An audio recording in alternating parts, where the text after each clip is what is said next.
good evening, and thank you for taking the time out of your busy lives.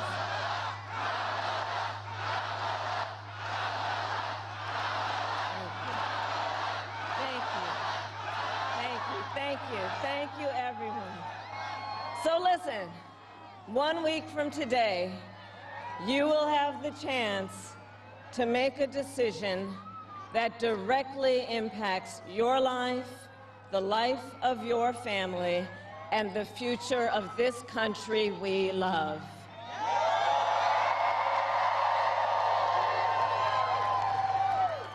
And it will probably be the most important vote you ever cast. And this election is more than just a choice between two parties and two different candidates. It is a choice about whether we have a country rooted in freedom for every American or ruled by chaos and division.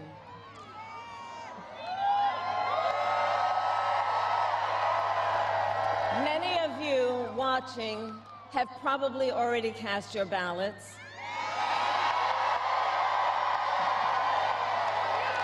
But I know many others are still considering who to vote for, or whether you'll vote at all. So tonight, I will speak to everyone about the choice and the stakes in this election. Look, we know who Donald Trump is. He is the person who stood at this very spot nearly 4 years ago and sent an armed mob to the United States Capitol to overturn the will of the people in a free and fair election. An election that he knew he lost. Americans died as a result of that attack. 140 law enforcement officers were injured because of that attack. And while Donald Trump sat in the White House watching as the violence unfolded on television, he was told by his staff that the mob wanted to kill his own vice president. And Donald Trump responded with 2 words: "So what?" America, that's who Donald Trump is. And that's who is asking you to give him another 4 years in the Oval Office. Not to focus on your problems, but to focus on his. And Donald Trump has told us his priorities for a second term. He has an enemies list of people he intends to prosecute. He says that one of his highest priorities is to set free the violent extremists who insulted those law enforcement officers on January 6th.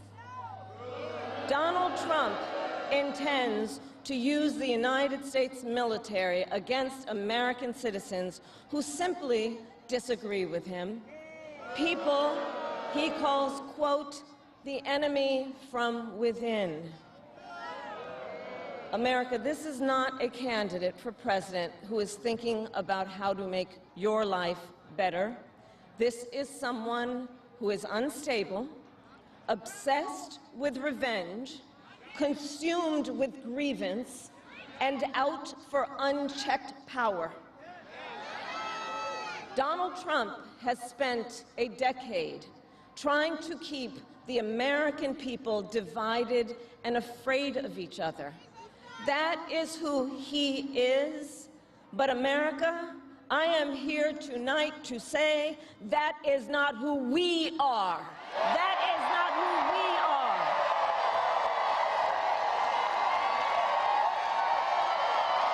That is not who we are. You see, what Donald Trump has never understood is that e pluribus unum, out of many, one, isn't just a phrase on a dollar bill. It is a living truth about the heart of our nation. Our democracy doesn't require us to agree on everything. In fact, we like good arguments from time to time. Just think of your own family, right? It's not the American way to not have disagreements. We don't shy away from robust debate. In fact, we like a good debate, don't we? We like a good debate. And the fact that someone disagrees with us does not make them the enemy within. They are family, neighbors, classmates, co-workers. They are fellow Americans.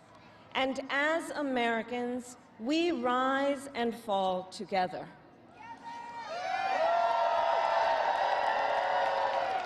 America, for too long, we have been consumed with too much division, chaos, and mutual distrust. And it can be easy then to forget a simple truth.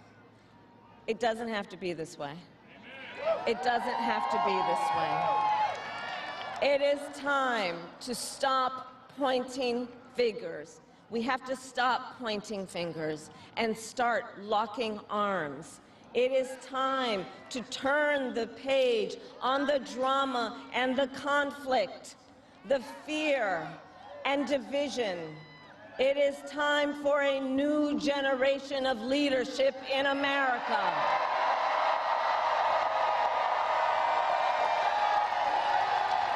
And I am ready to offer that leadership as the next President of the United States of America.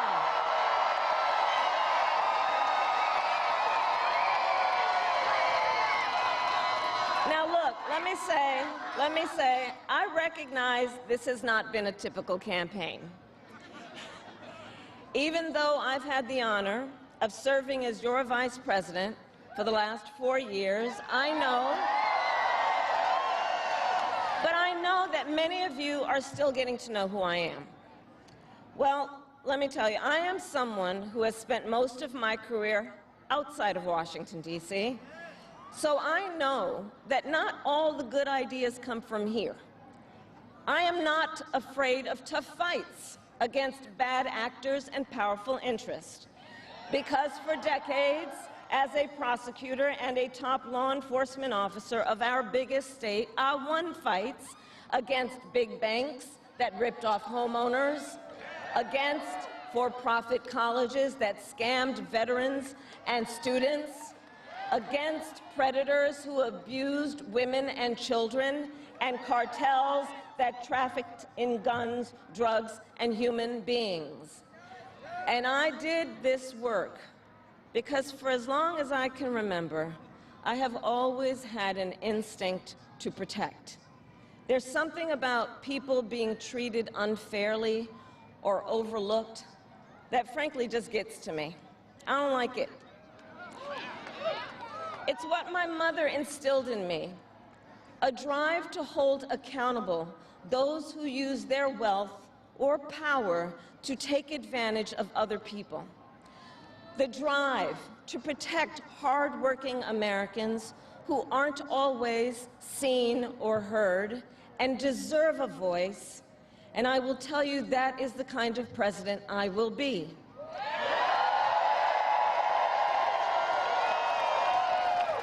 And look, I'll be honest with you, I'm not perfect, I make mistakes, but here's what I promise you. I will always listen to you, even if you don't vote for me. I will always tell you the truth, even if it is difficult to hear. I will work every day to build consensus and reach compromise to get things done. And if you give me the chance to fight on your behalf, there is nothing in the world that will stand in my way.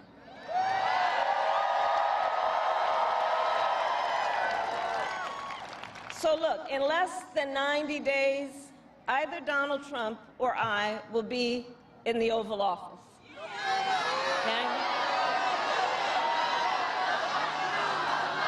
On day one,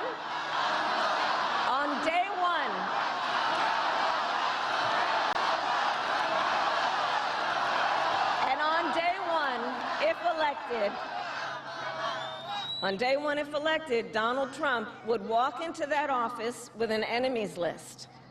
When elected, I will walk in with a to-do list full of priorities of what I will get done for the American people. And I will work with everyone, Democrats, Republicans, and independents, to help Americans who are working hard and still struggling to get ahead. I have been honored to serve as Joe Biden's vice president. But I will bring my own experiences and ideas to the Oval Office. My presidency will be different because the challenges we face are different. Our top priority as a nation 4 years ago was to end the pandemic and rescue the economy. Now, our biggest challenge is to lower costs that were rising even before the pandemic and that are still too high. I get it. I still remember our mother sitting at that yellow Formica table, late at night, cup of tea in hand, a pile of bills in front of her, trying to make it all work.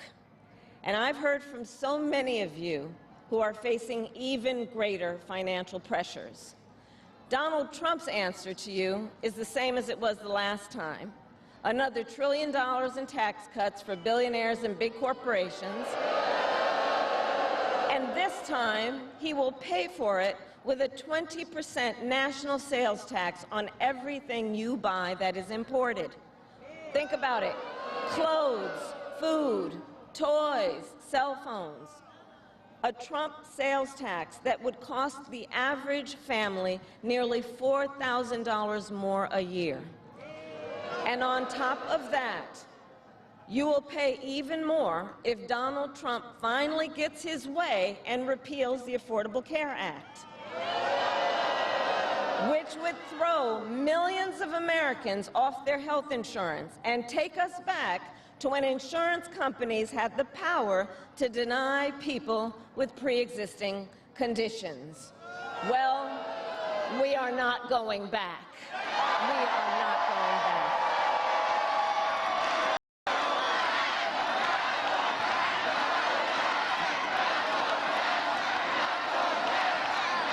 We are not going back, because we also know Donald Trump would deliver tax cuts to his billionaire donors. I will deliver tax cuts to working people and the middle class.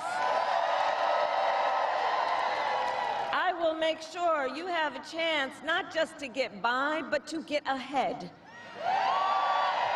Because I believe in honoring the dignity of work. I will enact the first ever federal ban on price gouging on groceries, cap the price of insulin, and limit out-of-pocket prescription costs for all Americans. I will fight to make sure that hardworking Americans can actually afford a place to live. I'll never forget how our mother saved up and how excited she was when she could finally afford to buy our first home. I remember how excited she was. And I know that owning a home is not only a measure of financial security, it's about the pride of your hard work.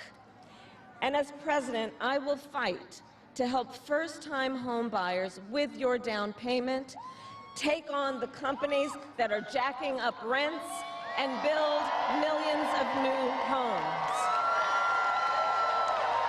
For years, we have heard excuses about why America can't build enough housing. Enough with the excuses. I'm going to cut the red tape and work with the private sector and local governments to speed up building and get it done. And the cost of housing isn't the only financial pressure on middle-class families. I have met so many young people who have a natural desire to parent their children well, but not always the resources to do it. So I'll fight for a child tax credit to save them some money, which will also lift American children out of poverty. I'll work to lower the cost of child care, which is out of reach for too many working families today.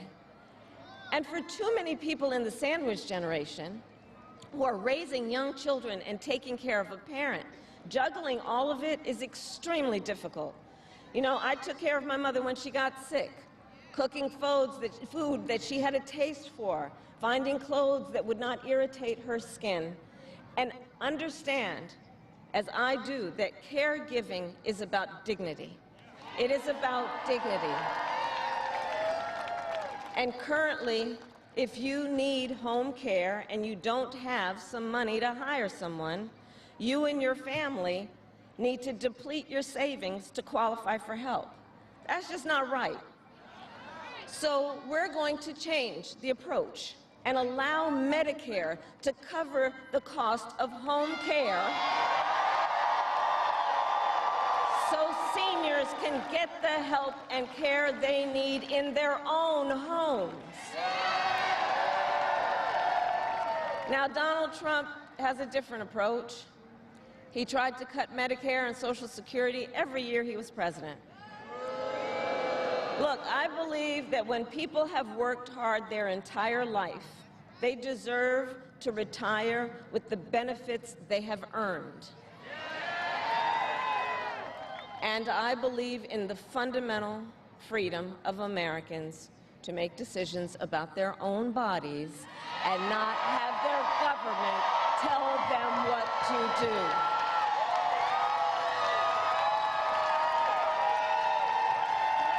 I will fight to restore what Donald Trump and his hand-selected Supreme Court justices took away from the women of America.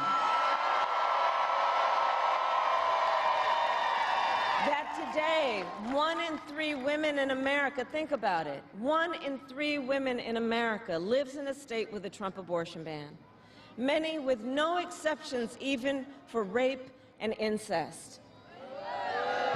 The idea that a woman who survives a crime of a violation to her body should not have the authority to make a decision about what happens to her body next, that is immoral. That is immoral. And Trump's not done. He would ban abortion nationwide, restrict access to birth control and put IVF treatments at risk, and force states to monitor women's pregnancies. Just Google Project 2025 and read the plans for yourself. And look, I think we all know one does not have to abandon their faith or deeply held beliefs to simply agree the government should not be telling her what to do with her body. Not the government. And when Congress passes a bill to restore reproductive freedom nationwide, as President of the United States, I will proudly sign it into law. Proudly.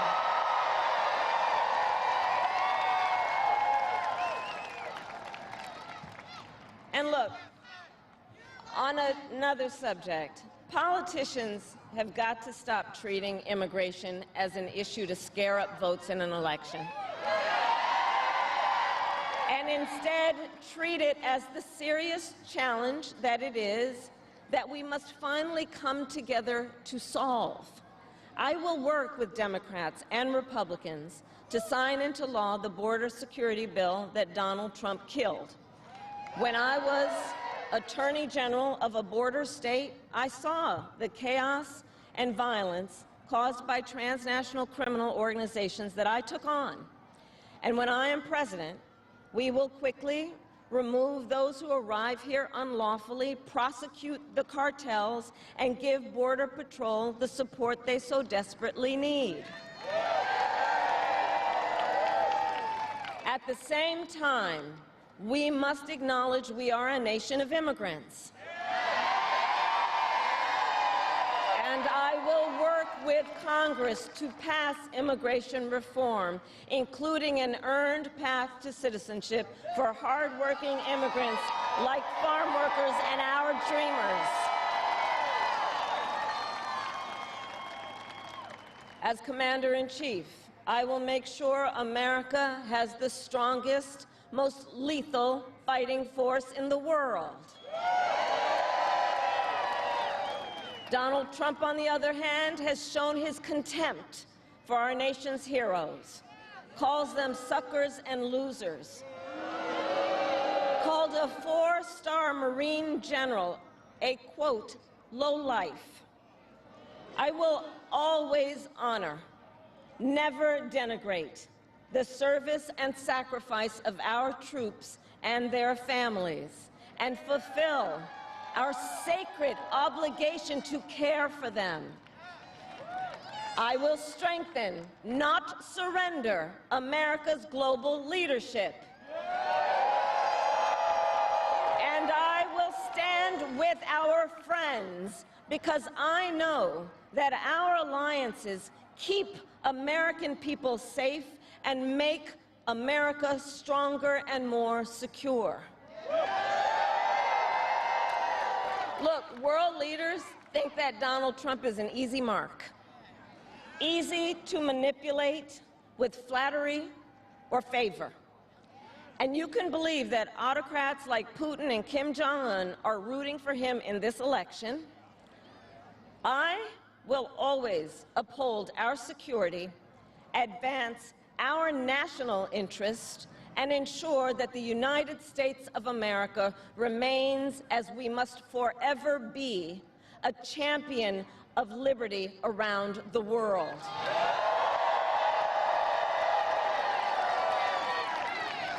America, we know what Donald Trump has in mind.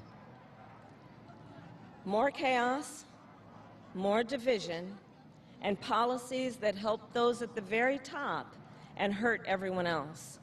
I offer a different path, and I ask for your vote.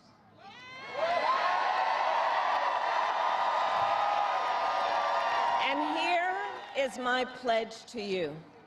I pledge to seek common ground and common sense solutions to make your life better. I am not looking to score political points. I am looking to make progress. I pledge to listen to experts, to those who will be impacted by the decisions I make, and to people who disagree with me. Unlike Donald Trump, I don't believe people who disagree with me are the enemy. He wants to put them in jail. I'll give them a seat at the table.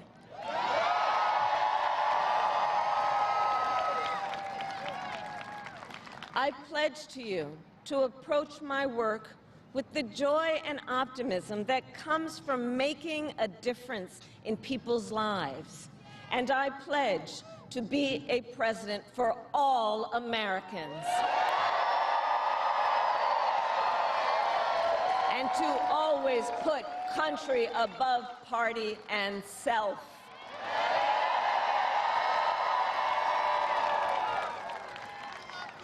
I love our country with all my heart.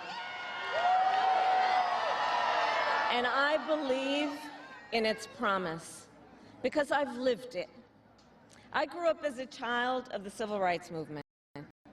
My parents would take me in a stroller where crowds of people of all races, faiths, and walks of life came together to fight for the ideals of freedom and opportunity. I've lived the promise of America. I saw how hard our mother worked to give her daughters the same chances this country gave her. Growing up, I was blessed to have family by blood and family by love, who instilled in me the values of community, compassion, and faith that have always defined our nation at its best. I've lived the promise of America. I've spent my life fighting for the people who have been hurt and counted out, but never stopped believing that in our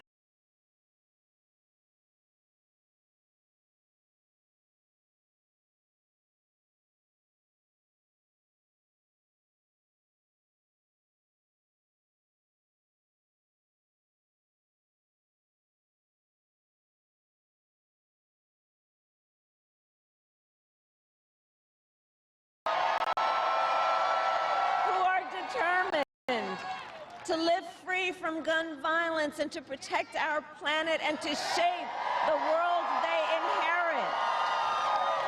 I see it in the women who refuse to accept a future without reproductive freedom, and the men who support them. I see it in Republicans who have never voted for a Democrat before, but have put the Constitution of the United States over party. I've seen it in Americans different in many respects, but united in our pursuit of freedom, our belief in fairness and decency, and our faith in a better future. America, I know the vast majority of us have so much more in common than what separates us. I know it. And that's why I am in this race, to fight for the people, just like I always have.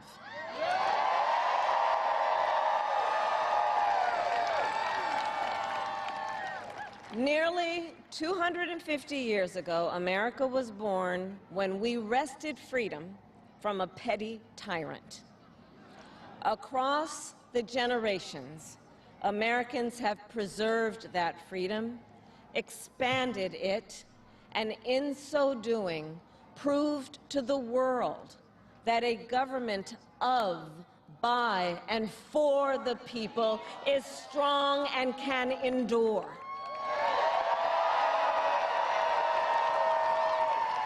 And those who came before us, the patriots at Normandy and Selma, Seneca Falls and Stonewall, on farmlands and factory floors, they did not struggle, sacrifice, and lay down their lives only to see us cede our fundamental freedoms. They didn't do that only to see us submit to the will of another petty tyrant. These United States of America, we are not a vessel for the schemes of wannabe dictators. The United States of America is the greatest idea humanity ever devised. A nation big enough to encompass all our dreams, strong enough to withstand any fracture or fissure between us, and fearless enough to imagine a future of possibilities. So America, let us reach for that future. Let us fight for this beautiful country we love. And in 7 days, we have the power, each of you has the power to turn the page and start writing the next chapter in the most extraordinary story ever told. I thank you all. God bless you, and may God bless the United States of America.